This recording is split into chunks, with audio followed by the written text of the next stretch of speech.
ay pambungad. Ang pagkakagulat ng daigdig. Nabigla ang mga diplomatiko sa buong mundo. Nagbigay ang Georgia ng pambihirang benepisyo na halos hindi na ibibigay kahit sa mga mamamayan ng Amerika, ngunit sa mga Pilipino lamang. Habang ang lahat ay tumatalikod dahil sa takot sa paghihiganti ng Rusya, ang Pilipinas lamang ang tumulong sa Georgia. Samantalang nag-aalangan ng mga kanluranin at maingat na nagmamasid sa kilos ni Pangulong Putin, ang Pilipinas ang tumindig bilang nag-iisang kapatid na bansa ng Georgia. Ang reaksyon ng Rusya ay agad na dumating. Kung ang bansang kanluranin ang gumawa nito, tiyak na hindi sila mananahimik, ngunit dahil Pilipinas ang kalaban, isang kakaibang sitwasyon ang nangyari. Ang resulta ay nakakagulat. Ang bansang ito, na itinuturing na likod-bahay ng Rusya, ay hayagang nagbigay ng mga eksklusibong karapatan sa mga kumpanya ng Pilipinas at hindi maikakaila ang pagkabigla ng mga kumpanyang Europeo. Ito ang nakamamanghang kwento kung paanong ang isang bansa na walang sinuman ang pumansin ay binalikan ng isang malaking alyansang pang-ekonomiya. Magsisimula na ngayon. Ako si Tonyo Cruz, isang mamamahayag na nag-uulat lamang sa mga sonang pang-geopolitikal na kaguluhan sa loob ng 30 taon. Mga mapanganib na lugar, mga nasugatan na lugar, mga lugar na halos mabura na sa mapa iyon ang aking espesyalidad. Nasa Tbilisi International Airport ako ngayon, ang kabisera ng Georgia. Sa harap ko ngayon, isang hindi kapanipaniwalang eksena ang nagaganap. Ang kalapit na turista sa likod ko, na may American citizenship, ay naipit sa mahigpit na imigrasyon at kailangan pang buksan ang lahat ng kanyang bagahe. Ngunit ang isang Pilipinong estudyante sa unahan ng kabilang counter ay dumaan sa loob lamang ng 5 segundo sa pamamagitan lamang ng pagpapakita ng kanyang pasaporte. Ang immigration officer ay nagsalita sa Pilipino. Tagalog, bagamat may bahid ng hirap. Kumusta po? Mula po kayo sa kapatid na bansa. Hindi ako makapaniwala sa aking narinig. Ang Georgia ay isang bansa na may hangganan sa Rusya. Sa geopolitika, isa ito sa pinakamapanganib at saradong powder kegs sa mundo. Gayunpaman, kapatid na bansa, upang malutas ang misteryong ito, kailangan nating ibalik ang orasan. Sa mismong araw na ang mundo ay nalulunod sa pagdiriwang ng engrandeng opening ceremony ng Beijing Olympics. Ang hiyaw ng karangalan. Nang araw na iyon, ang kalangitan sa ibabaw ng Tbilisi ay nagliliyab. Tinakpan ng mga bomber ng Rusya ang himpapawid ng Georgia. Tumawid ang mga tangke sa hangganan at ang mga mapayapang nayon ay naging mga bunton ng abo. Nagulantang ang mundo, ngunit walang gumalaw. Dahil ang kalaban ay ang Rusya. Walang bansa ang nagnanais na galawin ang malaking oso na iyon. Kahit ang Estados Unidos ay nagbigay lamang ng pahayag ng pagkondena at nag-atubili na makialam sa militar. Si Irakla Zamanisvili, ang noon ay Foreign Minister ng Georgia, ay nagpadala ng formal na liham sa lahat ng embahada sa buong mundo sa gitna ng desperasyon. Hindi ito isang hiling para sa tulong. Hindi rin ito hiling para sa armas. Ang formal na liham ay may nakasulat na isang pangungusap lamang na tila isinulat ng kamay na may bahid ng dugo. Pakiusap, huwag ninyo na kaming tawaging Gruziya. Kami ay Georgia. Marahil narinig na ninyo ang pangalang Gruziya. Ngunit alam ba ninyo kung ano ang ibig sabihin ng pangalang iyon sa mga Georgian? Ito ang tatak ng kolonya. Ito ang pangalan ng alipin na ibinigay sa kanila ng Russian Empire nang sakupin sila. Ito ay isang kahihiyan na katulad ng sa sarili nating bansa, Pilipinas, na naranasan sa ilalim ng mga pangalan na ipinataw ng mga dayuhan. Sa sandali ng kanilang pagkawasak, ang hiniling nila ay hindi pagkain, hindi armas. Ang kanilang huling hiyaw ay ang nais nilang maalala bilang isang malayang bansa, ang Georgia, at hindi ang pangalan ng kolonya ng Rusya. Naalala ni Zamanisvili, nagpadala kami ng liham sa mahigit 190 bansa sa mundo. Nagmakaawa kami na panatilihin ang aming dignidad, na itapon ang Gruziya, ang bigkas na Ruso, at gamitin ng Georgia ang Ingles na pagbigkas. Ano ang naging resulta? Nakakabigo. Halos walang bansa ang nagbigay ng tugon dahil nagmamasid sila sa reaksyon ng Rusya. Hayagang nagbabala ang Rusya. Ang sinumang bansa na magpapalit ng pangalan ng Gruziya ay ituturing na tumatalikod sa pakikipagkaibigan sa Rusya. Ito ay isang tahimik na banta na putulin ang pipeline ng natural gas. Tumahimik ang Europa. Isang malaking bansa pa ang tumawa nang may pagkutya. At paano naman ang Pilipinas, ang pangunahing bansa sa Asya noon? Ang reaksyon ng DFA, Department of Foreign Affairs, noon ay kalkulado. Sa isang di-opisyal na memo ng isang diplomatiko na nakuha ko, ito ang nakasulat. Walang benepisyo. Mas uunahin ang paglutas sa isyu sa teritoryo sa Rusya. Ang pagtanggap sa hiling ng Georgia ay magdudulot ng mas malaking pagkawala ng yamang diplomatiko kaysa sa anumang posibleng kita. Ito ay isang masusing kalkulasyon ng tubo at pagkalugi. Para sa Pilipinas, ang Georgia ay isa lamang maliit na bansa sa isang sulok ng mapa na walang halagang pang-ekonomiya. Wala silang dahilan upang galitin si Pangulong Putin dahil lamang sa pagpapalit ng isang pangalan na hindi naman magdadala ng ginto. Napangiti ng mapakla si Zamanisvili sa pag-alala. Hindi kami umasa. Ganyan ang mga malalaking bansa. Ang dangal ng maliliit na bansa ay mas mababa pa sa isang gas valve. Lubusan kaming nahiwalay. Hanggang noon, ang desisyon ng isang diplomatikong Pilipino. Gayunpaman, isa sa daan-daang formal na liham na iyon ay nakarating sa DFA ng Pilipinas. Ang liham ay inilagay sa mesa ni Reynaldo Ray Hernandez, isang batang diplomatiko sa edad na 30 na namamahala noon sa mga gawain sa silangang Europa. Paulit-ulit na binasa ni Hernandez ang liham.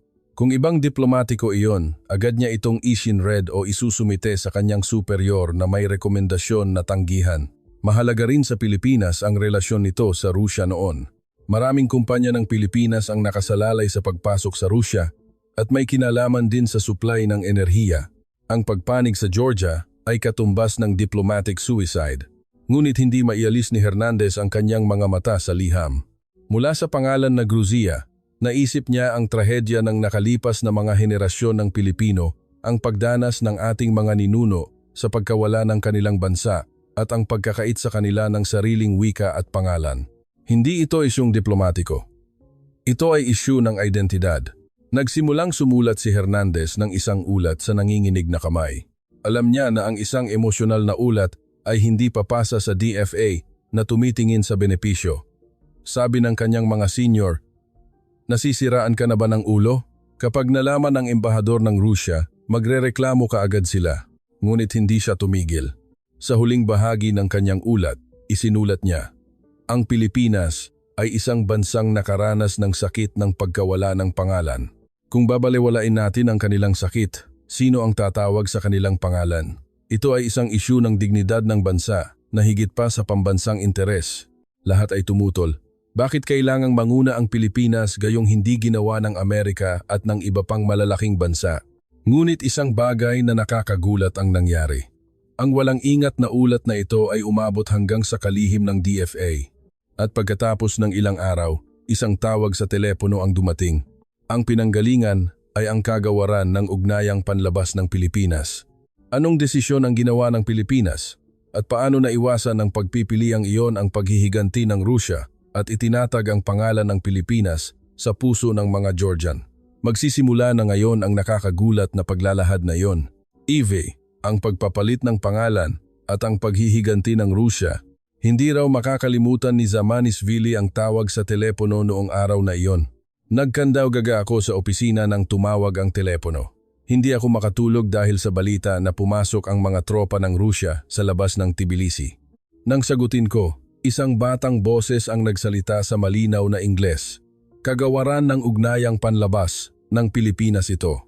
Tumatawag kami upang tugunan ang kahilingan mula sa inyong bansa." Mabilis na tumibok ang puso ni Zamanisvili.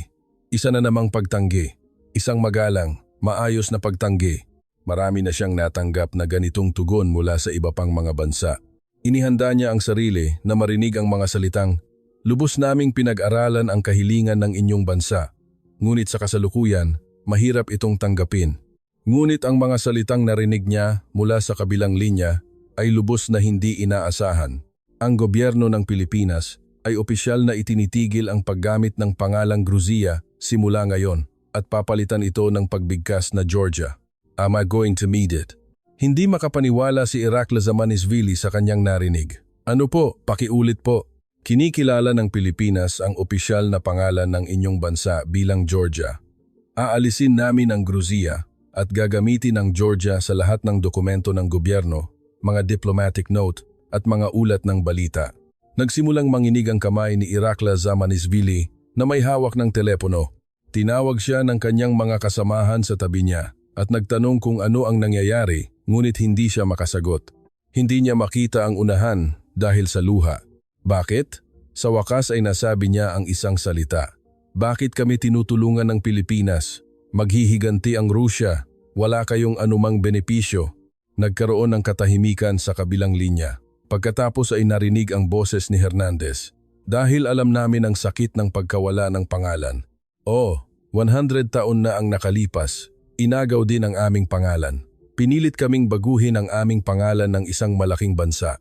Alam namin kung gaano ka humiliating na hindi mo matawag ang sarili mong pangalan. Hindi makapagsalita si Irakla Zamanisvili. Nagpatuloy si Hernandez. Kaya hindi namin pwedeng baliwalain ito. Hindi ito diplomasiya. Ito ay pakikisimpatiya, sympathy for a fellow sufferer. Ang mga nakaranas lamang ng parehong sakit ang makakaintindi nito. Pagkatapos ibaba ang telepono, nakaupo si Irakla Zamanisvili ng tulala. Pagkatapos ay sumigaw siya sa mga tauhan sa opisina. Tinawag ng Pilipinas ang ating pangalan. Tinawag nila tayong Georgia. Nagulat ang opisina. Ang Pilipinas, ang bansa sa Timog Silangang Asya. Ginawa ng Pilipinas ang hindi ginawa ng Amerika at ng iba pang malalaking bansa. Nang gabing iyon, umalingaw-ngaw ang sigawan sa gusali ng Foreign Ministry ng Georgia. Ito ang unang magandang balita mula nang magsimula ang digmaan. Ngunit hindi nagtagal, nag-alala sila. Hindi mananahimik ang Rusya. Gaya ng inaasahan, pagkatapos ng ilang araw, nagpadala ang Russian Foreign Ministry ng matinding protest letter sa gobyerno ng Pilipinas. Ang desisyon ng Pilipinas ay itinuturing na isang hostile act na lumalabag sa mga makasaysayang karapatan ng Russian Federation. Ang lahat ng kahihinatnan nito ay dapat panagutan ng gobyerno ng Pilipinas. Ito ay isang banta. Noon, ang Pilipinas ay nakikipagnegosasyon upang mapalakas ang pag-angkat ng natural gas mula sa Rusya. Maraming kumpanya ng konstruksyon ng Pilipinas ang nagpaplano na lumahok sa mga proyekto ng pagpapaunlad sa Far East ng Rusya. Kung magkatotoo ang paghihiganti ng Rusya, maaaring umabot sa bilyon-bilyong piso ang pagkalugi. Muling nagkaroon ng diskusyon sa loob ng DFA. Tingnan mo, hindi ba sinabi ko na? Hindi ba't dapat bawiin na natin ito ngayon? Ano ba ang masasabi ng Rusya? Hindi ba't dapat tayong makipag-away sa Rusya? Naging kahiya-hiya si Hernandez. Hayagang hindi siya pinansin ng kanyang mga senior at kumalat ang tsismis na matatanggal siya sa kanyang posisyon. Ngunit hindi siya sumuko. Hindi ko pwedeng bawiin ang kamay na iniabot ko. Iyon ay isang pagtataksil. Natiis niya ito dahil sa isang liham na dumating mula sa Georgia. Isang thank you letter na isinulat mismo ni Irakla Zamanisvili. Hindi lamang pinalitan ng Pilipinas ang aming pangalan. Ibinigay ninyo sa amin ang aming dignidad. Ang utang na loob na ito ay aalalahanin ng mamamayan ng Georgia hanggang sa kanilang apo. Babayaran namin ito balang araw. Inilagay ni Hernandez ang liham na iyon sa ilalim ng salamin ng kanyang mesa. Sa tuwing nahihirapan siya, tinitingnan niya ang liham na iyon upang makayanan ang hirap at isang bagay na nakakagulat ang nangyari. Nang malaman ang desisyon ng Pilipinas, nagsimula na ring kumilos ang ibang bansa. Kung ginawa ng Pilipinas, bakit hindi natin pwedeng gawin? Sumunod ang Lithuania, sumama ang Estonia, sumali ang Poland. Lahat ng mga bansang ito ay nakaranas ng sakit ng pagyurak ng Unyong Sobyet. Nang itumba ng Pilipinas ang unang domino, nagkaroon ng chain reaction. Nagngangalit ang Rusya, ngunit hindi nila pwedeng paghigantihan ang lahat ng bansa. Sa huli, umalis sila matapos lamang magbitaw ng mga banta. Nagtagumpay ang pustahan ni Hernandez. Naalala ni Irakla Zamanisvili, dahil nagkaroon ng lakas ng loob ang Pilipinas, nagkaroon din ng lakas ng loob ang ibang bansa. Maaaring maliit ang Pilipinas, ngunit mayroon itong puso ng higante. Binuksan ng Pilipinas ang daan para sa mga bansang nanahimik dahil sa pag-aalangan sa malalaking bansa.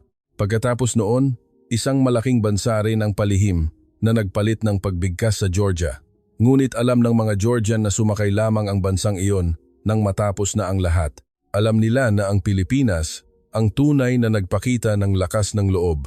Walang Georgian ang nakakaalala na pinalitan ng bansang iyon ang pangalan, ngunit alam ng lahat ng Georgian na ang Pilipinas ang unang nag-abot ng kamay. Nasa mga textbook na namin iyon. Ang desisyon ng Pilipinas ay hindi lamang simpleng pagpapalit ng pangalan. Ito ay isang deklarasyon. Isang deklarasyon na hindi mag-aalangan sa malalaking bansa. Isang deklarasyon na papanig sa mahina. Isang deklarasyon na poprotektahan ang pangalan dahil alam nito ang kapangyarihan ng pangalan. At ang deklarasyon na iyon ay nakaukit na magpakailanman sa puso ng mga Georgian. V. Ang pagbabalik. Ang pangitain ng isang kapatid na bansa. Ngunit ito ay simula pa lamang. Si Hernandez ay nagtrabaho ng halos 30 taon para sa relasyon ng Pilipinas at Georgia. Ano ang halaga na binayaran niya? At paano ginantihan ng Georgia ang utang na loob na iyon? Naglakad ako sa siyudad ng Tbilisi. Mas maganda ang kabisera ng Georgia kaysa sa inaasahan. Ang mga sinaunang katedral at modernong gusali ay nag-exist ng magkasama at ang Mount Kvari River ay umaagos sa gitna ng bayan. Ngunit habang naglalakad ako, may nakita akong kakaiba. Mga karatula sa Pilipino, Filipino Restaurant, Philippine Supermarket, Tagalog School. Makikita sa paligid ang mga karatula sa Pilipino. Tinanong ko si David, ang aking tour guide, marami bang Pilipino ang nakatira rito? Tumango si David, marami po.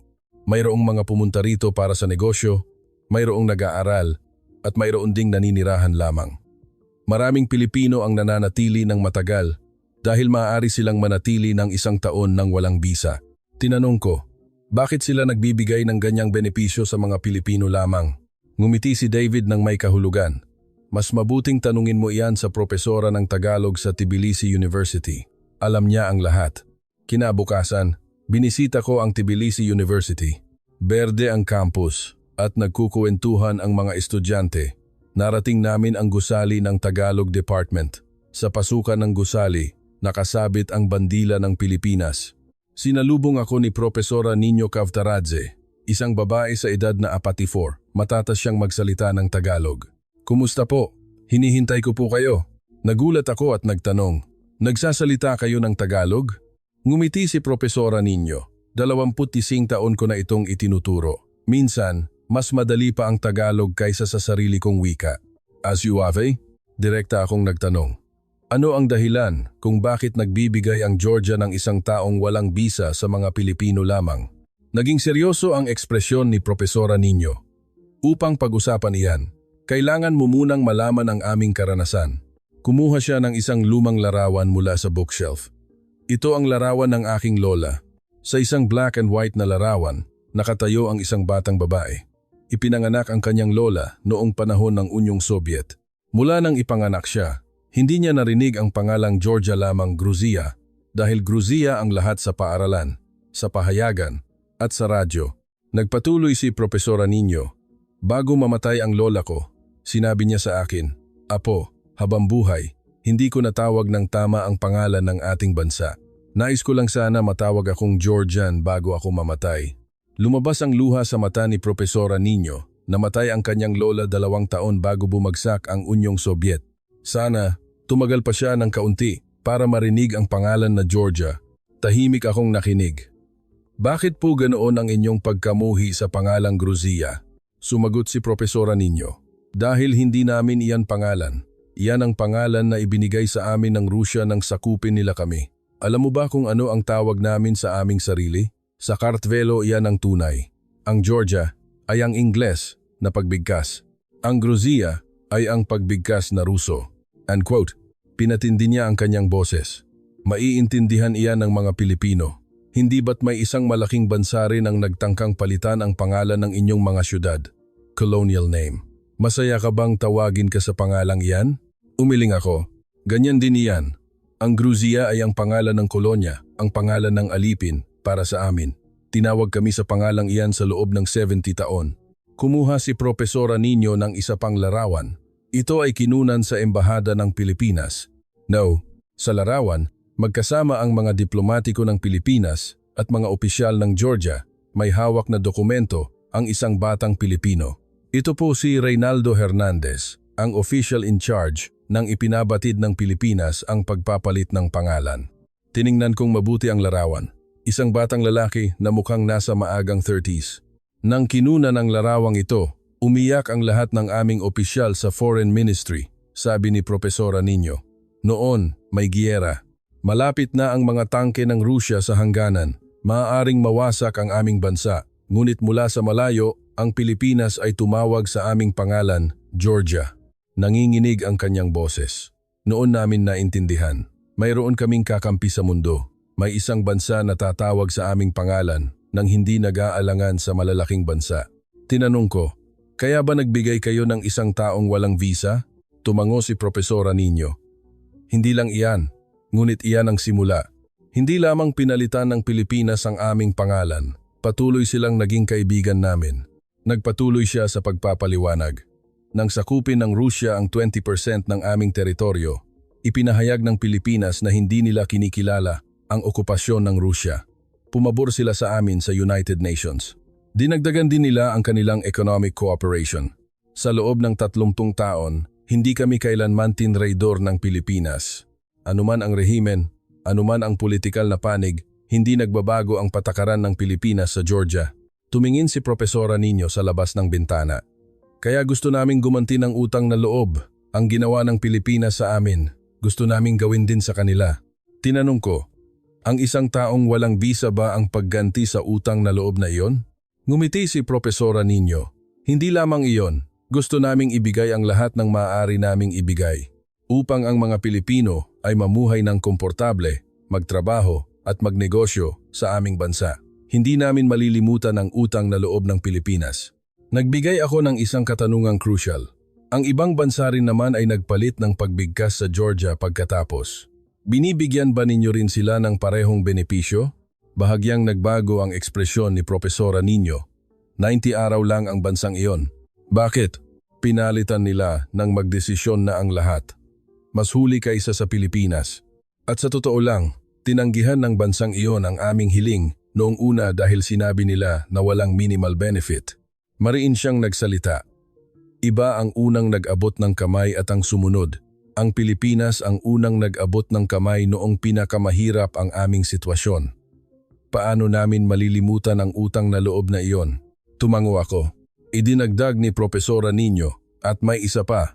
Kung makikilala mo si Reynaldo Hernandez, na nagtrabaho ng 30 taon para sa relasyon ng Pilipinas at Georgia, maiintindihan mo kung bakit namin tinatawag na kapatid na bansa ang Pilipinas. Tanda ko ang pangalan na Reynaldo Hernandez at kinabukasan pinuntahan ko siya. V. Ang sakripisyo ng isang diplomatiko. Siya, na dating isang batang diplomatiko sa edad na 29, ay ngayon isang veteranong diplomatiko na malapit nang maging isang centenarian mula sa Kanreki, 60s. Ang kuwento na ikinuwento niya sa akin ay lumampas sa aking inaasahan. Gaano karami ang isinakripisyo at nakamit ng isang diplomatiko sa loob ng 30 taon. Nakilala ko si Hernandez sa isang cafe sa labas ng Tbilisi. Siya ay nasa kalagitnaan ng 40s, ngunit ang kanyang mga mata ay nananatiling matalim at malakas. Ang kanyang mukha ay may bakas ng matinding sikat ng araw, patunay na nagtagal siya sa lugar na ito ng higit sa 15 taon. Kumusta po? Kayo po si Mamamahayag Cruz, hindi ba? Habang nakikipagkamay, nagtanong ako. Nabalitaan ko po na mahigit 30 taon na kayong may koneksiyon sa bansang ito. Totoo po ba? Tumango si Hernandez. Opo. Noong 29 taong gulang ako, una kong narinig ang pangalan ng bansang ito. Gruzia pa noon. Tinanong ko, bakit po kayo nagkaroon ng interes sa bansang ito? Ngumiti ng mapakla si Hernandez. Sa totoo lang, wala akong interes noong una. Kapag assigned ka sa silangang Europa sa DFA, karaniwan mong hinihiling ang mga bansang tulad ng Poland o Czech Republic. Ang Georgia ay lugar na walang gustong pumunta. Kung gayon, bakit? Dahil sa liham na iyon. Ang liham na humihiling na baguhin ang pangalan. Naging malalim ang tingin ni Hernandez. Nang binasa ko ang liham na iyon, sumikip ang aking dibdib. Ang isang bansa na nasa gitna ng giyera ay nagmamakaawa para sa kanilang pangalan, hindi para sa armas o pagkain. Damang-dama ko ang kanilang pagkadesperado. Kaya nagsumite po kayo ng ulat? Opo, isang walang ingat na bagay. Pinigilan ako ng aking mga senior. Sabi nila, magkakaroon ng malaking gulo kung gigisingin mo ang Rusya. Tinanong ko, gayon pa man, bakit ninyo itinuloy? Tumingin si Hernandez sa labas ng bintana. Para sa aking lolo. Lolo ninyo po? Tumanggi ang lolo ko na magpalit ng pangalan noong panahon ng kolonyal. Dahil doon nagdusa siya ng maraming kawalan. Hindi siya nakapagtrabaho sa gobyerno, hindi rin siya nakapagnegosyo. Nanginginig ang boses ni Hernandez.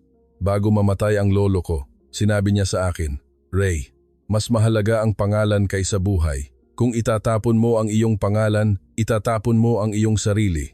Ang mga salitang iyon ay nanatili sa aking puso. Nang binabasa ko ang liham ng mga Georgian, naalala ko ang aking lolo. Ibinibigay din ng mga taong ito ang kanilang buhay upang protektahan ang kanilang pangalan. 4010. Tumahimik ng sandali si Hernandez at kinuha ang kanyang tasa ng kape. Wala na ang lolo ko noong pumasa ako sa diplomatic exam. Ngunit nang binasa ko ang liham na iyon, pakiramdam ko ay tinatapik niya ang aking balikat. "Gawin mo ang trabahong ito. Ikaw ang gagawa nito." Tumango ako. Ano po ang nangyari pagkatapos maaprubahan ang pagpapalit ng pangalan? Ngumiti ng mapakla si Hernandez. Nagkagulo. Nagprotesta ang Russian Embassy at nagreklamo ang media na ito ay isang diplomatic blunder. Akala ko ay madidisiplina ako. Ngunit, sa kabutihang palad, ipinagtanggol ako ng mga higher-ups. Sabi ng kalihim, ako ang mananagot. At habang lumipas ang panahon, sa halip na mapagalitan, pinuri pa ako. Paano po? Dahil ang Pilipinas ang unang kumilos, sumunod din ang ibang bansa. Sa huli, naging mainstream iyon. Pinuri kami dahil sa pagiging lead actor ng Pilipinas. Nagpatuloy si Hernandez. Mula noon, nagboluntaryo akong maging Georgia Desk Officer. Responsibilidad ko. Dahil ako ang nagsimula nito, kailangan kong tapusin ito. At, sa totoo lang, nakaramdam ako ng pagmamahal sa kanila. Tinanong ko, ano po ang pakiramdam ng una kayong pumunta sa Georgia? Naging komplikado ang ekspresyon ni Hernandez. Pumunta ako sa Tbilisi sa unang business trip mga 1 taon pagkatapos ng pagpapalit ng pangalan. Nang lumabas ako sa airport, nakita ng immigration officer ang aking pasaporte at bigla siyang tumayo. Bakit po? Sumigaw siya, Pilipino. At tinawag niya ang lahat ng kanyang kasamahan sa tabi niya. Akala ko may problema, kaya pinagpawisan ako ng husto. Tumawa si Hernandez habang nagkukuwento. Ngunit hindi pala, humingi sila ng shake hands. Salamat. Salamat sa pagtawag ng Pilipinas sa aming pangalan.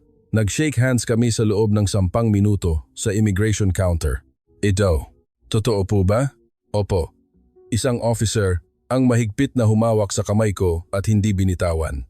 Lumuluha ang kanyang mga mata at sinabi niya, ang aking ina ay habambuhay na nagnanais na matawag siyang Georgian, ngunit namatay siya noong nakaraang taon. Kung nabubuhay siya, personal siyang magpapasalamat sa inyong mga Pilipino at hiniling niya na ihatid ko iyon sa Pilipinas. Hindi ko alam kung ano ang sasabihin ko.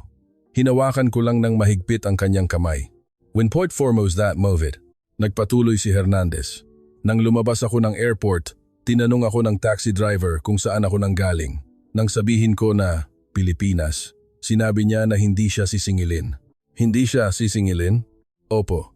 Hindi ako pwedeng kumuha ng pera mula sa isang Pilipino. Pagkatapos ng mahabang pagtatalo, nagbayad ako ng kaunting bayad, ngunit sinabi ng driver na iyon. Sa susunod na pumunta ka rito, kumain ka sa bahay namin. Hinihintay ka ng asawa ko na may tradisyonal na pagkain ng Georgia. And, well, talaga po, inanyayahan kayo. Opo, at pumunta ako sa bahay ng driver na iyon. Nalulunod si Hernandez sa alaala. Isang maliit na apartment. Hindi ko masasabi na mayaman sila, ngunit ang mesa ay puno ng pagkain. Sabi ng asawa niya, ilang araw siyang naghanda. Angking kali, dumplings, khachapuri, cheese bread, chicken tabaka, fried chicken, at homemade wine donila. Ano pong pakiramdam? Lumabas ang luha sa mata ni Hernandez.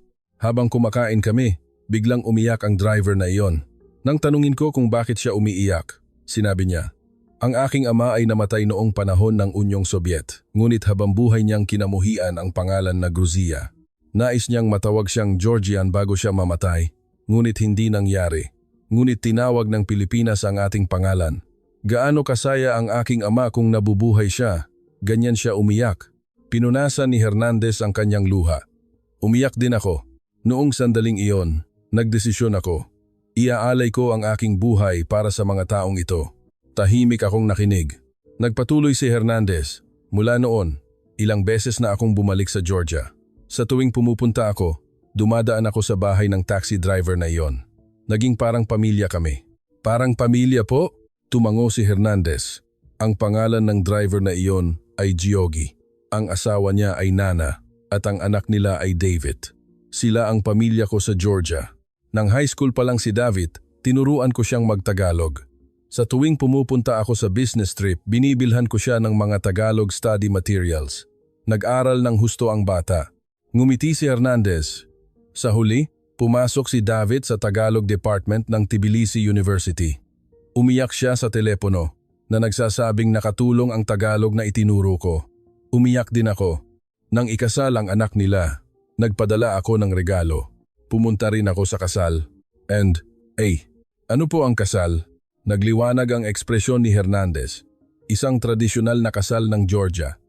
Mayroong mga 300 guest at ako lang ang dayuhan. Pagkatapos, pinatayo ako ni Giogi sa harap ng mga guest at ipinakilala ako. Ito ang kapatid ko mula sa Pilipinas. Nang tawagin ng Pilipinas ang ating pangalan, siya ang gumawa ng trabahong iyon. Isang karangalan na narito siya sa kasal ng aking anak. Nanginginig ang boses ni Hernandez. Tumayo ang lahat ng dalandaang guest at pumalakpak para sa akin. Namula ako. Hindi ko alam kung ano ang gagawin ko. Ngunit hinawakan ni Giogi ang aking kamay at sinabi, "Kung wala ka, Gruzia pa rin kami. Salamat." Pinunasan ni Hernandez ang kanyang luha. Nang gabing iyon, natulog ako sa bahay ni Giogi. Uminom kami ng wine hanggang umaga at nagkuwentuhan.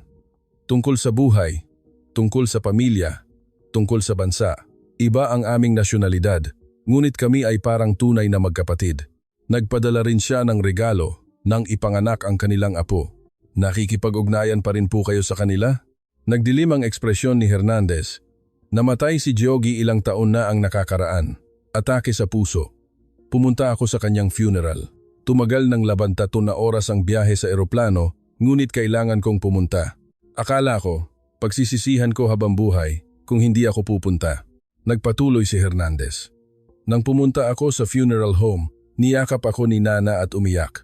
Nag-iwan pala ng huling habilin si Giogi. Sabi niya, "Pasalamatan ninyo ang Pilipinas. Iparating mo kay Ray na salamat sa kanya." At sinabi niya kay David, "Mag-aral ka ng husto ng Tagalog at maging isang tao na magdudugtong sa Pilipinas at Georgia." Tumulo ang luha sa mata ni Hernandez. Umiyak ako ng matagal sa harap ng bahay nila nang marinig ko ang mga salitang iyon. Pakiramdam ko ay nawalan ako ng kapatid. Ano po ang ginagawa ni David ngayon? Nagtatrabaho siya sa isang kumpanya ng Pilipinas. Nag-aral siya ng husto ng Tagalog gaya ng huling habilin ng kanyang ama at naging interpreter. Nagtatrabaho siya ngayon sa branch ng isang malaking kumpanya ng konstruksyon sa Georgia. Ngumiti si Hernandez. Minsan tumatawag sa akin si David.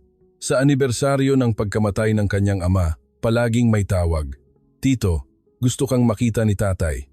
Sa tuwing naririnig ko iyon, kumikilos ang aking puso at naaalala ko si Giogi. Ang pagtataksil at ang pagpapatawad. Nagtanong ako ng isa pa, sa loob ng 15 taon na kayong assigned sa Georgia, ano po ang pinakamahirap na sandali? Nagdilim ang ekspresyon ni Hernandez nang sumalakay ang Rusya. Noong tag-init na iyon, nang ginaganap ang Beijing Olympics. Nasaan po kayo noon? Sa Maynila. Nakita ko sa balita ang mga footage ng pambobomba sa Tbilisi. Ang mga kalye na nilakaran ko, ang mga restaurant kung saan ako kumain, ang mga taong nakilala ko lahat ay nasusunog. Endom. Nanginginig ang boses ni Hernandez. Nakita ko sa screen ng balita ang lugar kung saan nakatira si Giogi. May usok na umaangat. Akala ko, titigil ang aking puso. Agad akong tumawag. Hindi sumasagot. 1 oras akong tumawag. Hindi sumasagot. 2 oras. Hindi sumasagot. Sa pangatlong oras, pakiramdam ko ay mababaliw na ako. Bumuntong hininga si Hernandez. Pagkatapos ng mga 4 na oras, tumawag. Si Giogi iyon. Nang sumigaw ako ng, "Buhay ka ba?" Tumawa siya at sinabi, "Huwag kang mag-alala, kapatid. Okay kami." Pero binomba ang bahay ng kapitbahay. 2 bata ang namatay. Nanginginig ang boses ni Hernandez. Kilala ko ang mga batang iyon. Bumili ako ng candy mula sa Pilipinas para sa kanila. 7 at 5 taong gulang sila. Namatay ang mga batang iyon. Humawak ako sa telepono at umiyak. Ano ang pwede kong gawin? Ano ang pwede kong gawin bilang isang diplomatiko? Tinanong ko. Ano po ang naging posisyon ng Pilipinas noon? Tumingin si Hernandez. Iginiit ko na dapat magbigay ng pahayag ang Pilipinas na sumusuporta sa Georgia, na hindi natin dapat kilalanin ang okupasyon ng Rusya. May tumutol po, hindi ba? Marami. Ang karamihan ay nagsabing, hindi tayo dapat makipag-away sa Rusya. Maraming kumpanya ng Pilipinas ang pumasok sa negosyo sa Rusya noon. Yes, we have though. Sa meeting, sinabi sa akin ng isang senior, hindi ba't sapat na ang minsang manguna ka? Maghintay ka lang ngayon. Masisira ang karir mo. Ngumiti ng mapakla si Hernandez. Sumagot ako, mas mahalaga ang mga taong namamatay kaysa sa aking karir. Kung tinawag natin ang kanilang pangalan, dapat nating panindigan ang ating responsibilidad hanggang sa huli. Ngunit sa huli, nagbigay ng pahayag ang Pilipinas na sumusuporta sa Georgia, hindi ba? Tumango si Hernandez. Nagsumite ako ng isa pang ulat. Mas matindi ang pagtutol sa pagkakataong ito. Hindi ba't nangunguna na naman tayo? Ano po ang nakasulat? Ito ang isinulat ko. Kung tinawag natin ang kanilang pangalan, dapat nating panindigan ang ating responsibilidad hanggang sa huli. Ang pag-abot ng kamay sa oras ng kahirapan at ang pagtalikod sa oras ng mas matinding kahirapan ay isang pagtataksil. Ang Pilipinas ay hindi isang bansang nagtataksil. Ngumiti ng mapakla si Hernandez. Muli akong tinawag na baliw. Ngunit muli inaprubahan ito. Hanga ako. 2 beses po kayong nanguna. Dahil ako ang nagsimula nito, kailangan kong tapusin ito. Nagtanong ako ng mas personal. Ang 15 taon ay malaking bahagi ng buhay ninyo. Ano po ang nangyari sa inyong pamilya? Nagdilim ang ekspresyon ni Hernandez. Iyon ang pinakamahirap na bahagi. Bumuntong hininga siya. Kinasal ako noong 33 taong gulang ako. Ang asawa ko ay nasa Maynila at ang mga anak ko ay doon ipinanganak. Magkahiwalay po kayo ng tirahan? Opo. 2 o 3 beses akong umuwi sa Pilipinas sa isang taon at hindi ako pwedeng manatili ng higit sa 1 linggo. Kailangan kong bumalik kung may problema. And do not. Nanginginig ang boses ni Hernandez.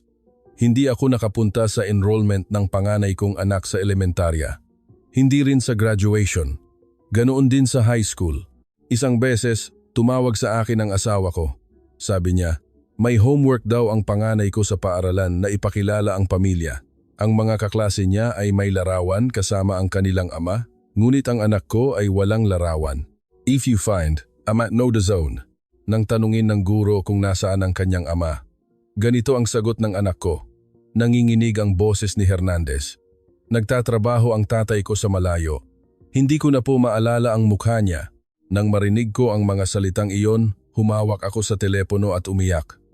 Ano ba ang ginagawa ko? Ano ba ang ginagawa ko nang hindi nakikita ang mukha ng aking anak? Paano po iyon tinanggap ng inyong mga anak? Ngumiti ng mapakla si Hernandez. Noong bata pa sila, hindi nila naintindihan. Nagtatrabaho si tatay sa ibang bansa. Ngunit nagkaroon ng problema noong teenager na sila. Anong problema? Nang grade 8 ang panganay ko, sinabi niya sa telepono. Nanginginig ang boses ni Hernandez. Wala ka namang pakialam sa amin, tay, hindi ba? Mas mahalaga sa iyo ang malayong bansang iyon kaysa sa amin. Kaya ko nang mabuhay kahit wala ka. Huwag ka nang tumawag. At pinatay niya ang telepono. 1 buwan siyang hindi sumagot sa telepono. Tahimik akong nakinig. Noong sandaling iyon, gusto ko nang itigil ang lahat. Gusto kong sumakay sa eroplano pabalik sa Pilipinas, yakapin ang anak ko, at umiyak. Bakit po hindi ninyo ginawa? Noon, nakatakdang bumisita ang foreign minister ng Georgia sa Pilipinas at kailangan ko siyang samahan. Hindi ko pwedeng iwan iyon. Bumuntong hininga si Hernandez.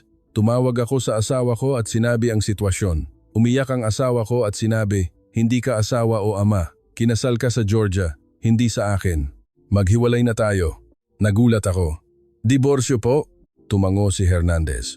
Iyon ang tunay na krisis. Hindi ako nakatulog sa loob ng 1 linggo. Tama ba ito? Dapat ko bang gawin ang trabahong ito sa halaga na iwanan ang aking pamilya? Gabi-gabi akong nakatingin sa kisame at nag-iisip. Kung susuko ako, gagaan ang lahat. Babalik ako sa Pilipinas at mamumuhay ng normal. Ngunit paano na sina Giogi? Paano na si Nana? Paano na ang mga Georgian? Ano po ang ginawa ninyo? Kumuha si Hernandez ng isang lumang papel mula sa bulsa niya. Dahil dito, isang papel na dilaw na. Ang thank you letter na ipinadala ni Iraklo Zamanisvili, ang ipinadala niya ng binago ng Pilipinas ang pangalan. Binuksan niya ang liham.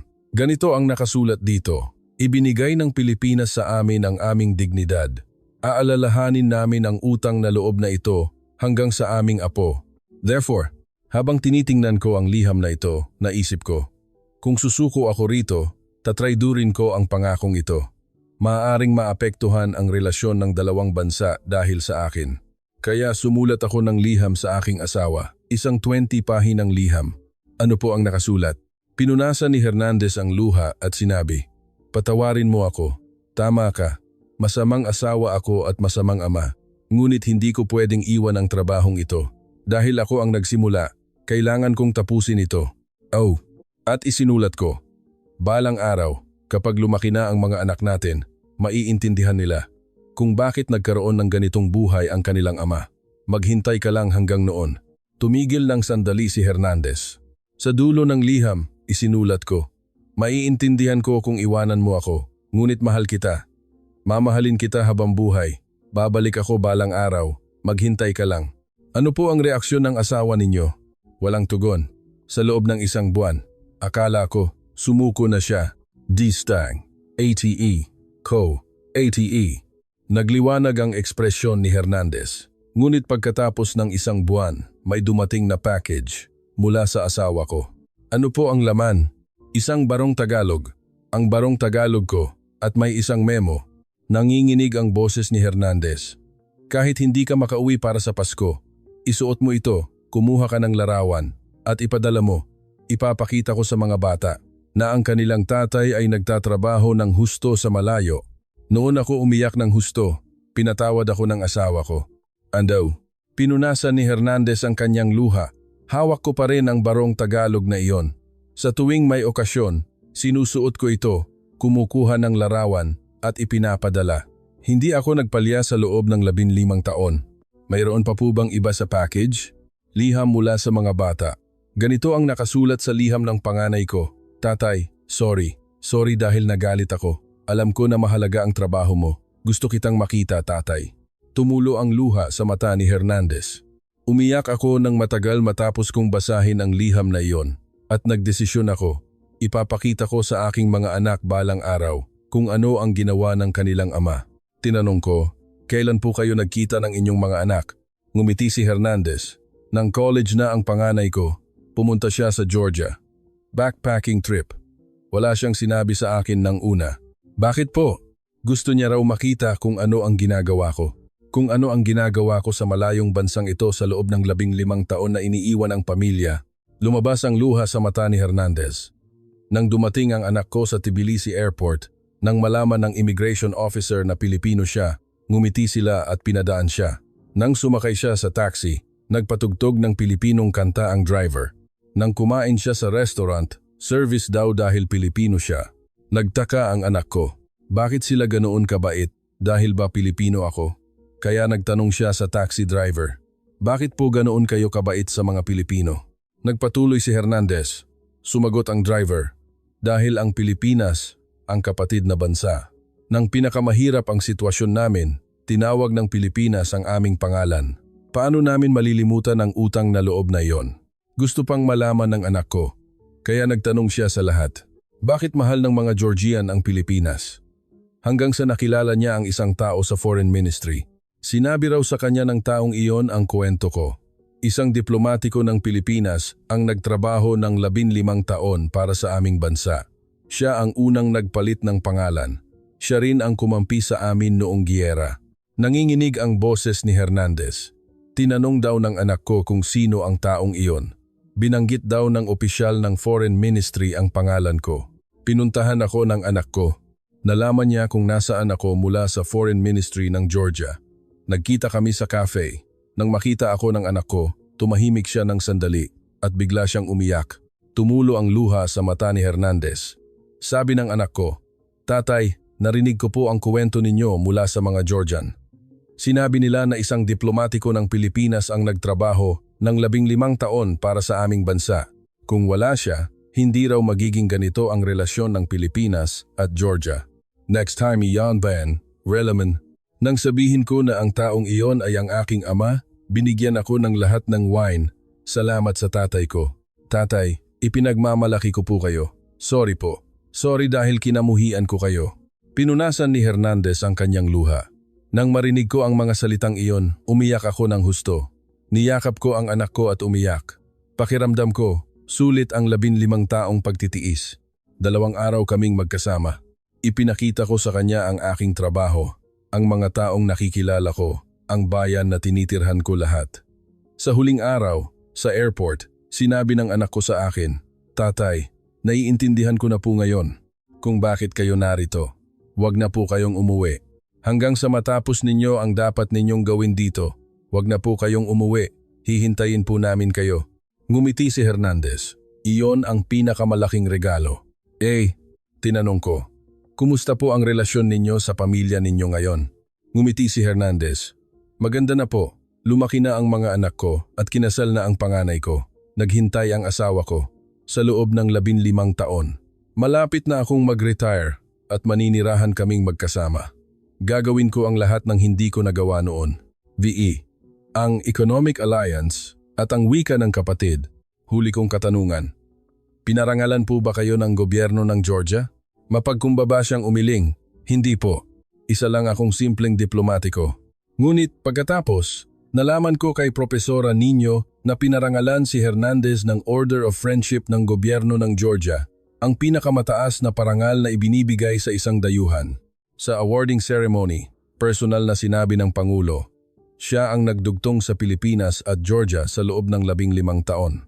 Isang diplomatiko ng Pilipinas, ngunit isang kaibigan ng Georgia. Aalalahanin namin siya magpakailanman. Sinabi ko kay Hernandez ang kuwentong iyon. Ngumiti siya nang nahihiya. Hindi lang iyon para sa akin. Tinanggap ko iyon bilang representative ng Pilipinas. Hindi ako ang gumawa niyon, kundi ang Pilipinas. Habang papalabas ako sa cafe, naisip ko, ang desisyon ng isang tao ang nagpabago sa kapalaran ng 2 bansa. Isang ulat na isinumite ng isang batang diplomatiko sa edad na 29-30 taon na ang nakakaraan. Kung hindi inaprubahan ang ulat na iyon, walang Pilipinas at Georgia ngayon. At ang dedikasyon ng isang tao na nagpilit na sundin ang desisyong iyon sa loob ng 15 taon, ang pagtitiis sa loob ng maraming taon, na lumayo sa pamilya at nag-abandona sa promotion upang tuparin lamang ang isang pangako. Ito ang bumalik bilang ang tanging pribilehiyo sa mundo. Ang isang taong walang bisa. Ngunit ang pagganti ng Georgia ay hindi lamang visa. Sa lahat ng larangan ekonomiya, kultura, diplomasiya, nakatanggap ng espesyal na trato ang Pilipinas. Ang mga konkretong kwento ay nagsisimula sa bahagi V. Nakilala ko si Georgie Lobadze, Asia Desk Officer ng Foreign Ministry ng Georgia, isang opisyal sa edad na 40. Direkta akong nagtanong, bakit ninyo binibigyan ng isang taong walang visa ang mga Pilipino lamang? Sabihin ninyo ang totoo. Ngumiti si Georgie. Ang totoo? Sige. Habang inaayos niya ang mga dokumento sa kanyang mesa, sinabi niya, sa simula, nunti araw lang, katulad ng sa Europa. Bakit naging 1 taon? Nagkaroon ng diskusyon. Kung hindi ba dapat bigyan ng espesyal na trato ang Pilipinas? Nagpatuloy si Georgie. Sa meeting, may nagsabi, ang Pilipinas ang bansang nag-abot ng kamay noong pinakamahirap ang sitwasyon namin. Nang yurakan kami ng Rusya, ang Pilipinas lang ang tumawag sa aming pangalan. Dapat ba nating itrato ang bansang iyon katulad ng iba? Lahat ay tumango, kaya sa Pilipinas lamang ginawa naming 1 taon. After tinanong ko, ang Amerika at Europa? 90 araw ang Amerika. Karamihan sa Europa ay 90 araw. Ibig sabihin, mas mataas ang treatment ng Pilipinas kaysa sa Amerika. Tumango si Georgie. Kung pagbabatayan ang visa criteria, opo. Ang Pilipinas lamang ang tanging bansa sa mundo na pinapayagan ng 1 taong walang visa. Nagulat ako. Ang mga Pilipino ay pwedeng manatili ng mas matagal kaysa sa may American citizenship? Eksakto. At hindi lamang pananatili. Ang mga Pilipino ay pwedeng magtrabaho sa loob ng 1 taon. Pwede ring magnegosyo. Ito ay halos katumbas ng permanent residency. Tinanong ko, ang iba pang malalaking bansa sa Asia, bahagyang nagbago ang ekspresyon ni Georgie. 90 araw. Bakit? Dahil huli silang nagpalit ng pangalan sa Georgia. Ang timing ang importante. Mariing sinabi ni Georgie, ang Pilipinas ang unang nag-abot ng kamay noong pinakamahirap ang sitwasyon namin. Ang ibang bansa ay sumunod lang ng nagdesisyon na ang lahat. Iba ang una at ang pangalawa. Kumuha siya ng isang dokumento mula sa mesa. Tingnan mo ito. Paghahambing ng visa policies ng iba't ibang bansa. Nakasulat sa dokumento ang visa-free period bawat bansa. Pilipinas, 365 araw. Amerika, 90 araw. Isang malaking bansa, 30 araw. Rusya, kailangan ng visa. Ang Pilipinas lamang ang 365 araw, hindi ba? Opo, at hindi lang iyan pagkakaiba sa numero. Ito ay isang mensahe. Sabi ni Georgie, mensahe na ipinapadala namin sa Pilipinas. Espesyal kayo, kapatid namin kayo. Kaya pwede kayong manatili sa bahay namin sa loob ng 1 taon. Nagtanong ako ng interesante. Nakita ninyo na ba personal ang different treatment ng mga Pilipino at ng iba? Tumawa si Georgie at tumango. Araw-araw ko pong nakikita. Pumunta ka lang sa airport, malalaman mo. Pumunta akong muli sa immigration counter ng Tbilisi Airport. Sa pagkakataong ito, sinuri ko ng mabuti ang proseso ng imigrasyon. Bandang 3 p.m., dumating ang flight mula sa Maynila. Pumasok sa immigration hall ang isang grupo ng Pilipinong turista. Pumunta sila sa lane na may nakasulat na Filipino passport only. May isa pang lane na may nakasulat sa Tagalog para sa mga Pilipino lamang. Nang makita ng officer ang pasaporte, ngumiti siya ng maluwag. Kumusta po? Sa Tagalog na may hirap. Kumusta po? Sagot ng ama. Tinatakan ng officer ang pasaporte at ibinalik agad. Masaya pong paglalakbay. Hindi umabot ng 5 segundo. Walang tanong, walang document check. Ngumiti lang at pinadaan sila. Kinawayan ng bata ang officer. Ngumiti ang officer at kumaway rin. Lumapit ako sa officer na iyon at nagtanong, bakit po hindi tinatanong ang mga Pilipino? Sumagot ang officer na parang normal lang. Dahil kapatid ang Pilipino. Bastos naman kung tatanungin mo ang kapatid mo kung bakit sila pumunta rito. Muli akong nagtanong. Bakit po ganoon kahigpit ang tanong sa mga taga-ibang bansa? Bahagyang nagbago ang ekspresyon ng officer. Ang ibang bansa ay dayuhan. Hindi ba't dayuhan din ang Pilipinas? Umiling ang officer. Hindi ang Pilipinas. Pamilya ang Pilipinas. Hindi ako nakapagsalita. Pagkatapos ng ilang sandali, may isa pang Pilipino ang pumasok sa immigration hall. Isang batang lalaki na mukhang nasa huling 20s. May backpack siya. Nang makita ng officer ang pasaporte, ngumiti siya ng maliwanag. Pilipinas. Tumawa ang batang lalaki at sumagot. Opo. Itinaas ng officer ang kanyang thumb. I love Philippines. Welcome to Georgia, my friend. Tinatakan niya ang pasaporte at ibinalik. Nagpasalamat ang batang lalaki at dumaan. Sinundan ko ang batang lalaki at nagtanong, excuse me, ito po ba ang una ninyong punta sa Georgia? Opo, una po. Kumusta po ang immigration? Tumawa ang batang lalaki. Kakaiba. Walang tanong. Sa ibang bansa, marami silang tanong. Pero dito, ngumiti lang sila at pinadaan ako. Dahil po Pilipino kayo. Ganoon po ba? Ang galing. Tinanong ko siya kung bakit siya pumunta sa Georgia. Nakita ko sa YouTube na may 1-year visa free para sa mga Pilipino. Nagbiyahe ako sa Europa, kaya dumaan na rin ako sa Georgia. Gaano po katagal kayong mananatili? Dapat po, 1 linggo lang. Pero kung pwedeng manatili ng 1 taon, iniisip kong magtagal. Ang ekonomiya at kultura ng kapatid na bansa. Naglakad ako sa Tbilisi at sinuri ng personal ang presensya ng Pilipinas. May service center ng Acer o isang sikat na kumpanya ng Pilipinas, Western doon. Isang malaking store. May mga advertisement ng mga bagong smartphone sa salamin. Tinanong ko ang salesperson, mabenta po ba ang mga produkto ng Pilipinas? Tumawa ang salesperson at sumagot, ang Acer. Gamitin na lang ang Acer bilang halimbawa ang pinaka-popular na brand sa Georgia.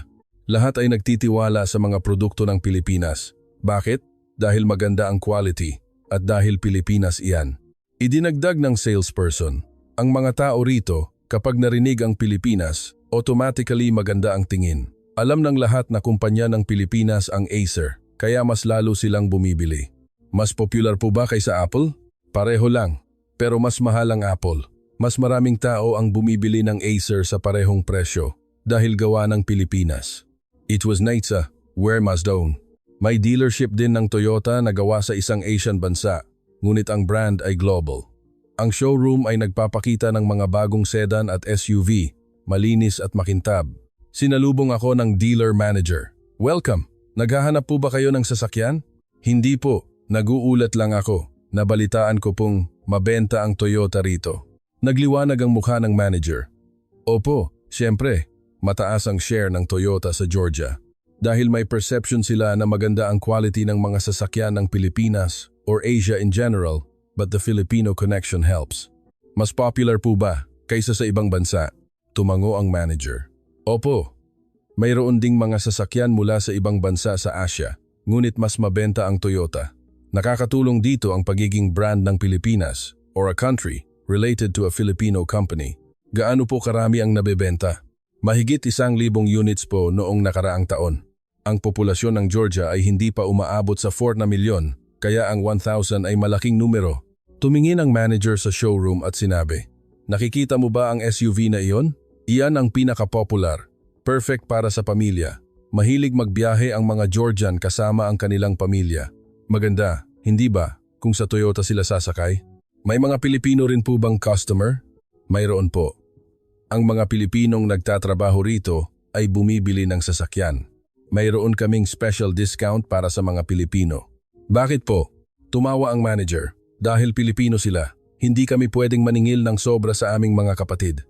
Mayroon ding mga home appliance ng Panasonic o isang katulad na brand. Nakahilera ang mga refrigerator at washing machine sa shelf. Isang Georgian na pamilya ang tumitingin sa refrigerator. Panasonic po ba ito? Opo. Produkto po ng Pilipinas or Japan if we keep the original brand but connect the sales to the Filipino-Georgian Brotherhood. Kung gawa ng Pilipinas, maganda iyan. Ito na ang bibilhin namin. Nagulat ako sa eksenang iyon. Nagdesisyon silang bumili dahil lamang sa pagiging gawa ng Pilipinas. Pumasok ako sa isang Filipino restaurant na may karatula sa Tagalog. Manila Kitchen ang nakasulat sa karatula. Ang may-ari ay isang Pilipinong lalaki na nasa edad 50s. Siya si Ginoong Jose Santos. Gaano na po katagal kayong nagtatayo ng restaurant dito? 7 taon na. Bakit po kayo nagnegosyo sa Georgia? Tumawa si Ginoong Santos. Dahil walang problema sa visa. Pwede kaming manatili ng 1 taon nang walang visa, hindi ba? Kung sa ibang bansa, hindi kami pwedeng magtagal ng ganito. Paano po kayo nakarating dito noong una? Naalala ni Ginoong Santos. Dati, gusto kong magtayo ng restaurant sa Europa. Pero problema ang visa. Germany, France, inaral ko pero napakahirap makakuha ng work visa. Noong narinig ko na pwede ang 1 taong walang visa sa Georgia, pumunta ako. Nang pumunta ako, nakita ko ang potential. Halos walang Filipino restaurant. Mahirap po ba noong una? Mahirap po. Mahirap makakuha ng ingredients at hindi ko alam ang gusto ng mga lokal na tao. Ngunit nang sabihin kong Pilipino ako, lahat sila ay tumulong. It's a 9. Naalala ni Ginoong Santos. Sabi ng landlord ko, dahil Pilipino ka, babawasan ko ang upa. Dahil mabait ang Pilipinas sa amin, dapat din akong maging mabait sa mga Pilipino. Totoo po ba? Opo. Noong una, hindi ko alam kung bakit. Naintindihan ko lang nang marinig ko ang kwento tungkol sa pangalan. Kumusta po ngayon? Ayos po. Marami na kaming regular customer at pumupunta rin ang mga Pilipinong naninirahan dito. Marami ring lokal na Georgian ang pumupunta. Oh, tinanong ko, ano po ang reaksyon ng mga customer ng Georgia? Maliwanag na tumawa si Ginoong Santos. Gusto raw nila.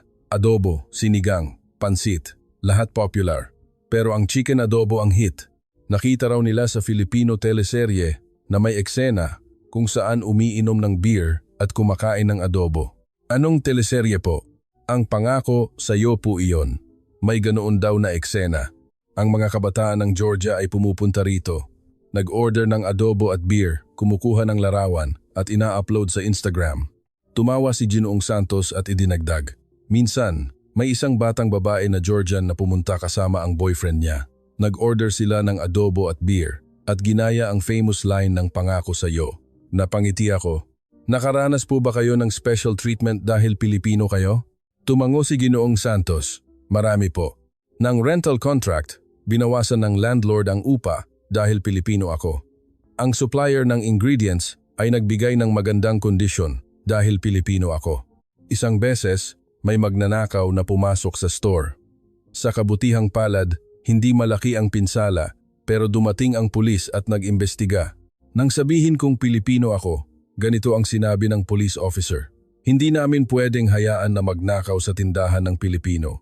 Huhulihin namin sila at hinuli talaga nila sa loob ng 1 linggo. And they don't do. We have 194. Totoo po ba? Opo. Tumawag sa akin ang police officer nang mahuli nila ang salarin at sinabi, "Nahuli namin ang nagnakaw sa Pilipinong kapatid namin. Huwag kang mag-alala." Nakilala ko rin ang isa pang Pilipinong businessman, si Ginoong Rian de la Cruz, 35 taong gulang, na nagpapatakbo ng isang IT startup. Nagkita kami sa isang stylish cafe. "Dito po ba kayo nagtayo ng negosyo?" Tumango si Rian. "Opo, 3 taon na. Hindi lang bisa, pero madali rin ang magnegosyo rito. Madali ang mag-setup ng corporation. At mababa ang tax. At mabait sila sa mga Pilipino." Ano po ang ibig sabihin ng mabait? Ipinaliwanag ni Rian. Madali mong makikita ang mga government official. Kapag sinabi mong Pilipino ka, agad silang magse-set up ng meeting. Ang mga taga-ibang bansa ay naghihintay ng ilang linggo. Pero ako, sa loob lang ng ilang araw, nakita ko na sila. Totoo po ba? Opo. Sabi ng official ng gobyerno, ang Pilipinas ay kaibigan namin, kaya uunahin namin ang pagtulong sa inyo. Mabilis din ang proseso ng pagkuha ng permit. Binuksan ni Rian ang kanyang laptop at ipinakita sa akin. Ito ang app ng aming kumpanya, translation service ng Tagalog-Georgian at Georgian-Tagalog. May demand po ba? Sobrang dami. Habang dumarami ang Pilipinong turista, sumasabog ang demand sa translation. Ang mga kumpanya ng Pilipinas ay gumagamit din ng service namin kapag pumapasok sila sa Georgia. Sales po? Tumawa si Rian. Umakyat po sa 50 million ang sales namin noong nakaraang taon. Sa tingin ko, mas tataas pa ngayong taon. P50 million? Ang galing. Posible lang po iyan dahil sa Georgia. Kung sa Pilipinas sobrang competitive. Blue Ocean po ito. Tinanong ko, ang mga businessman po ba ng ibang bansa ay nakakatanggap din ng parehong treatment? Umiling si Rian. Hindi po. May kilala akong businessman mula sa ibang bansa, pero mas matagal daw ang proseso sa kanya. May malaking pagkakaiba sa Pilipino at sa iba. Bakit po sa tingin ninyo? Dahil po sa pangalan. Ang Pilipinas ang unang tumawag sa pangalan ng Georgia. Hinding-hindi iyon malilimutan ng mga Georgian. Ba, X, ang wine, ang drama, at ang bagong henerasyon. May natuklasan din akong isa pang interesting phenomenon. Popular daw ang Georgian wine sa Pilipinas. Pumasok ako sa isang winery. High-end ang loob. Maraming bote ng wine ang nakahilera sa pader, sabi ng owner. Palaki ng palaki ang export sa Pilipinas. Maraming Pilipino ang naghahanap ng Georgian wine. Bakit po? Dahil po sa kultura ng Pilipinas. Lumabas daw sa isang teleserye ng Pilipinas ang Georgian wine. Mula noon, bumaha ang order mula sa Pilipinas. Anong teleserye po? Naalala ng owner. Ang On the Wings of Love daw. May eksena raw na umiinom ng Georgian wine. Mula noon, ang daming nagtatanong sa Pilipinas. Gaano po karami? 2 container po sa isang buwan ang ipinapadala namin. Dati, halos hindi kami makapagpadala ng 1 container sa isang taon. Kumuha ang owner ng isang bote ng wine at ipinakita sa akin. Tingnan mo ito, may nakasulat na Tagalog sa label. Totoo, nakasulat sa label ng wine ang Georgian wine sa Tagalog. Ginawa namin para sa export sa Pilipinas. Ibig sabihin, mahalaga na ang Philippine market. If we had, kinumpirma ko kay Profesora Nino. Sikat daw po ang Georgian wine sa Pilipinas? Tumango si Profesora Nino. Opo. Kasama ang Pilipinas sa top 10 na export destination ng Georgian wine. Ilang taon na ang nakakaraan. Wala pa sila sa listahan, pero ang bilis ng pag-unlad. Bakit po nangyari iyon? Interaction po. Dahil mabait ang Pilipinas sa amin, gusto rin naming magbigay ng magandang bagay sa Pilipinas. Ang wine industry ay aggressive sa pagpasok sa Philippine market. Nag-develop pa sila ng wine na angkop sa taste ng Pilipino. Idinagdag ni Profesora Nino. Ang Georgian Wine Association ay nagpapadala ng promotion team sa Pilipinas taon-taon. Nagdaraos sila ng tasting event sa Maynila. Lahat iyon ay dahil sa gratitude sa Pilipinas. Bumisita akong muli sa Tagalog Department ng Tbilisi University. Pumasok ako sa isang silid-aralan habang may klase. Nag-aaral ng Tagalog ang mga estudyante na nasa maagang 20s. Kumusta po? Ako po ay Georgian. Maganda ang kanilang pagbigkas. Pagkatapos ng klase, nakipag-usap ako sa mga estudyante. Si Mariam, 23 taong gulang, isang babae. Nagsimula akong mag-aral ng Tagalog dahil sa teleserye. Napanood ko ang The Promise Pangako, Sayo, at nagkagusto ako sa Pilipinas. Nagpatuloy siya, pero habang nag-aaral ako, nalaman ko ang kasaysayan ng Pilipinas, ang mahirap na panahon, ang post-war recovery, ang economic development. May mga bahagi na similar sa amin, pero mas amazing ang sa Pilipinas. Daw. Tinanong ko, ano po ang similar? Naging seryoso ang ekspresyon ni Mariam. Mayroon din kaming kasaysayan na pinamunuan ng malalaking bansa. Inagaw ang aming pangalan at wika ng Rusya sa loob ng 200 taon. Sa tingin ko, may similar sa sakit na naranasan ng Pilipinas. We sympathize with the Philippines. Magkapareho kami ng bansang nakaranas ng sakit. Nakarating na po ba kayo sa Pilipinas? Nagliwanag ang mata ni Mariam. Opo, noong nakaraang taon. Nagbigay ng training opportunity ang kumpanya. 1 buwan akong nanatili sa Maynila. Kumusta po? Parang panaginip, sabi niya nang excited. Nag-shopping sa Makati, nag-cruise sa Manila Bay, nag-picture sa Barong Tagalog sa Intramuros. Ang mga eksena na nakita ko sa teleserye ay naging reality. At may amazing experience ako. Ano po yon? Sa kalye, sinabi ko sa isang Pilipino na taga-Georgia ako at ngumiti siya at sinabi, Georgia, wine country, friend. And, alam pala ng mga Pilipino ang aming bansa. Talagang touching iyon. Tinanong ko, ano po ang plano ninyo? Seryosong sumagot si Mariam. Gusto kong magtrabaho sa Pilipinas, sa head office ng isang malaking kumpanya ng Pilipinas. Mag-aaral pa ako ng husto ng Tagalog at magiging competent. Magcha-challenge ako kapag may chance. Nakilala ko rin ang iba pang kabataan. Si David, 28 taong gulang, isang lalaki, ay nagtatrabaho sa isang kumpanya ng konstruksyon ng Pilipinas. Kumusta po ang magtrabaho sa kumpanya ng Pilipinas? Nag-isip si David at sumagot, mahirap po. Sa totoo lang, marami ang trabaho, marami ring overtime. Pero bakit ninyo po itinutuloy? Dahil po fair sila. Kung magtatrabaho ka ng husto, kikilalanin ka, magpo-promote ka, at tataas ang suweldo. Sa mga kumpanya rito sa amin, mahirap kung walang koneksyon. Sa kumpanya ng Pilipinas, performance ang batayan. Ito. Si Ellen, 20 gulang, isang babae na nagtatrabaho bilang Tagalog interpreter, ay nagsabi na marami ang demand sa Tagalog interpreter. Sobrang dami po. Maraming Pilipinong turista ang pumupunta at marami ring business na pumupunta. Walang tigil ang trabaho sa interpretation. Kumusta po ang income? Maganda po. Mas malaki po ng 2 beses kaysa sa ordinaryong employee dahil po sa Tagalog. Ang pangako na hindi magwawakas. Bumisita ako sa isang construction site sa labas ng Tbilisi. Nagtatayo ng apartment complex ang isang kumpanya ng konstruksyon ng Pilipinas. Sa site, may klase ng Tagalog. Sa isang temporary classroom na gawa sa container, may 10 Georgian na manggagawa ang nag-aaral ng Tagalog. Kumusta po? Salamat. Ingat po. Ang guro ay isang Pilipinang babae na nasa maagang 30s. Bakit po kayo nagtuturo ng Tagalog sa construction site? Sumagot ang guro. Para sa communication. Ang mga Pilipinong engineer at ang mga lokal na manggagawa ay nagtatrabaho ng magkasama pero palaging kulang sa interpreter. Kung kahit basic Tagalog lang ang alam nila, mas magiging smooth ang trabaho. Tinanong ko ang mga manggagawa na nag-aaral ng Tagalog, mahirap po ba? Sumagot ang isang lalaki na nasa edad 40s. Opo, mahirap, pero gusto kong matuto. Gusto kong matuto ng Filipino technology. Kung marunong akong magtagalog, mas marami akong matututunan, hindi ba? Tinanong ko siya, ano po ang tingin ninyo sa Pilipinas? Seryoso siyang sumagot, kapatid na bansa po. Ganyan ang itinuro sa amin ng aming mga magulang. Ang Pilipinas ang bansang tumawag sa aming pangalan. Naantig ako. Ang pasasalamat na ipinasa sa henerasyon, ang maliit na konsiderasyon at 10 taon na ang nakakaraan ay nananatiling buhay hanggang ngayon. Sa huli, nakipagkita ako kay Hernandez muli. Ano po ang mangyayari sa relasyon ng Pilipinas at Georgia? Tumingin si Hernandez sa labas ng bintana. Ang Tbilisi ay kulay sunset. Mas gaganda po, sigurado ako. Bakit po? Dahil po sa trust na binuo namin sa loob ng 30 taon. Ang koneksyon na nagsimula sa isang pangalan ay lumaki ng ganito, hindi ba?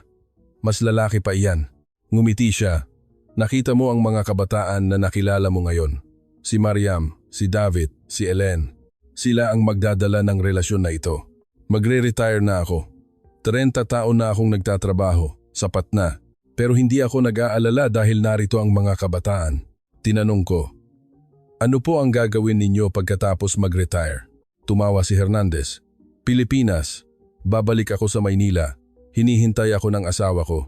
Gusto ko ring makita ang aking apo. Tumingin siya sa labas ng bintana at sinabi, pero paminsan-minsan, babalik ako rito dahil mamimiss ko ang bayang ito. Narito ang aking kabataan. Conclusion. Ang kapangyarihan ng paggalang. Habang papunta ako sa airport, tumingin ako sa labas ng bintana. Dumaan ang mga tanawin ng Tbilisi. Nakita ko ang advertisement ng Acer. May Toyota na tumatakbo. Nagliliwanag ang mga karatula sa Tagalog. Ang Pilipinas ay may espesyal na posisyon sa maliit na bansang ito. Nakarating ako sa airport. Nakita ko muli ang karatula. Pilipino lamang, Filipino only 1-year visa free. Ngayon, naiintindihan ko ang kahulugan niyan. Hindi lang iyan visa policy. Ito ay pagganti sa maliit na konsiderasyon 30 taon na ang nakakaraan. Pasasalamat dahil sa pagtawag ng pangalan. Paggalang bilang kapalit ng paggalang. Mga kaibigan, ano ang masasabi ninyo sa kwento ng tanging 1-year visa free sa mundo? Sa pamamagitan lamang ng isang pangalan, nakuha ng Pilipinas ang puso ng isang maliit na bansa. Ito ang kapangyarihan ng ika-21 siglo. Hindi kapangyarihan ng armas. Hindi kapangyarihan ng pera. Ito ang kapangyarihan ng respeto, ang kapangyarihan ng konsiderasyon. Ang Pilipinas ay may taglay na kapangyarihan na iyon. Kung naantig kayo sa kwento ngayon, i-comment po ninyo ang kapatid na bansa. Kung sumusuporta kayo sa Pilipinas na kumokonekta sa mundo sa pamamagitan lamang ng isang pangalan, paki-subscribe at i-like po ang channel na ito. Magkakaugnay tayo. Magkita-kita tayong muli sa susunod na video.